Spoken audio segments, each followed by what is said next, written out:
So for today's video, I am super duper inspired from a recent photo shoot that Pia Wurtzbach made. Anyway, you already know that photo. I can't promise that I'll be able to copy like the exact look, but you know, just inspired. So I'm going to start with the eyes. I'm going to use a concealer since feeling ko magiging makalat yung eyeshadow.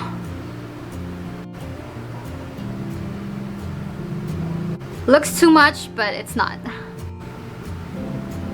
For my eyeshadow, gagamitin ko muna itong sa FS Cosmetics Filipiniana eyeshadow in the shade Sinisinta because we're going to need the shade black and then this one as well.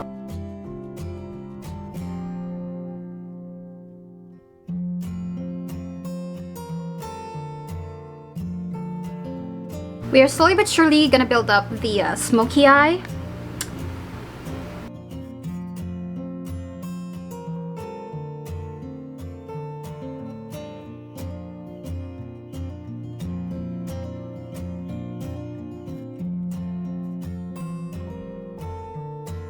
What I love about this makeup look, you guys, is it doesn't have to be perfect.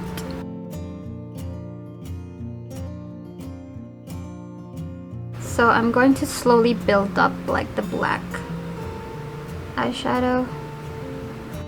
And then I'm going to deepen up the outer edge.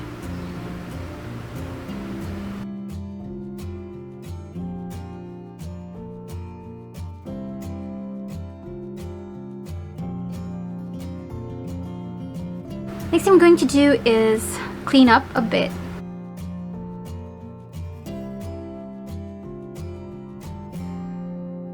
I'm going to do my lower part, and whatever I put on top, I'm going to put it at the bottom as well.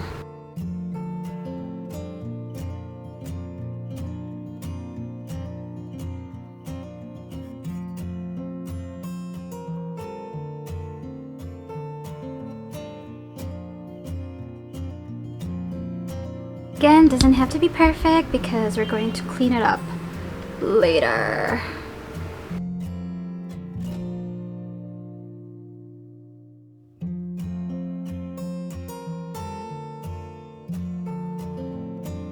Then I am going to add a black shadow near my lash area.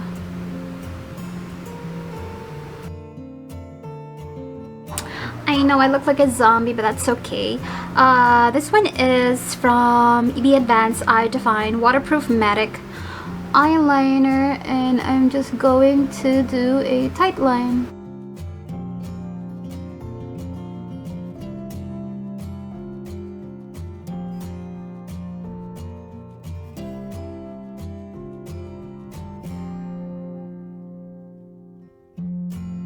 And then we're going to clean up again.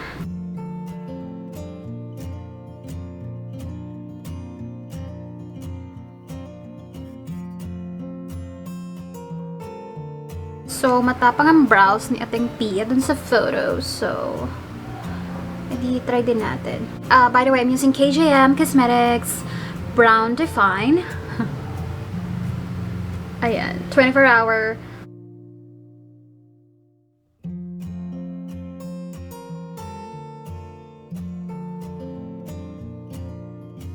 Alright guys, so done with the eyes. Naglagay din ako ng falsies na feeling ko matatanggal din yung gitna. Let's proceed with the face makeup, and I'm just going to clean up a bit. For primer, I'm going to use the Sunny Space Perfector, but I'm going to use the blur side. This is not the best product, pero sayang siya, so might as well use it. For foundation, FS Cosmetics Liquid Foundation.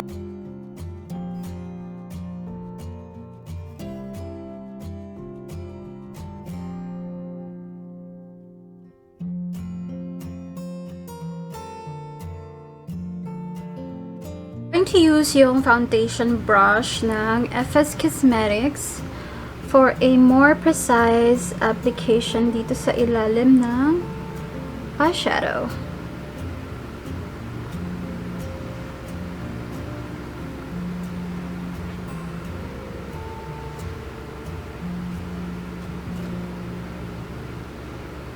Maybelline Fit Me powder.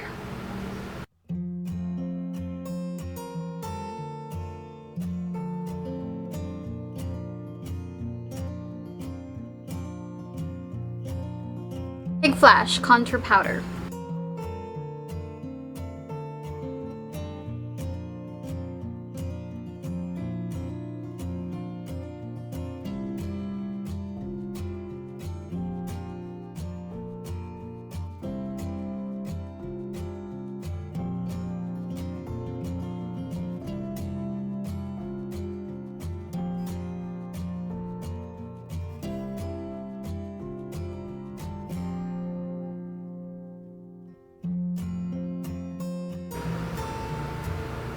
For blush, parang merong slight hint of blush si Madam Pia.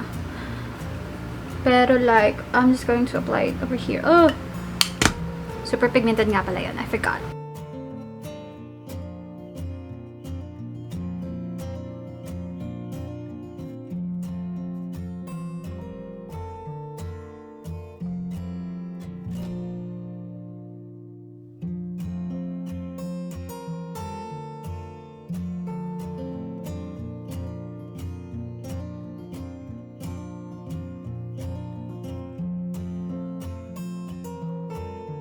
Yung brush na pinagamitan ko ng black shadow, I'm going to like connect my eyebrows to my nose.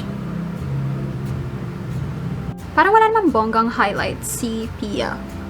But I'm just going to highlight my nosicles.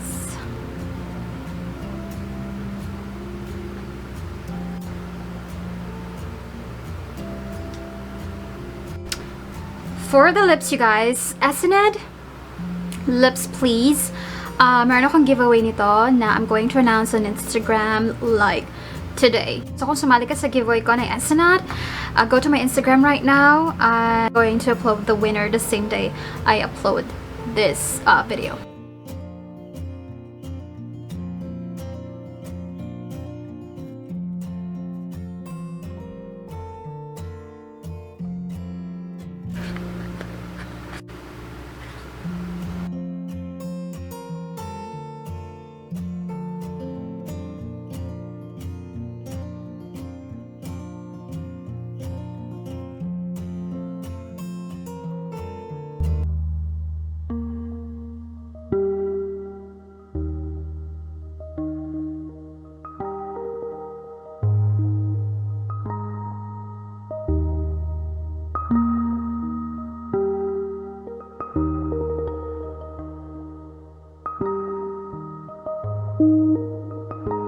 Alright guys, so we are done. This is the finished look.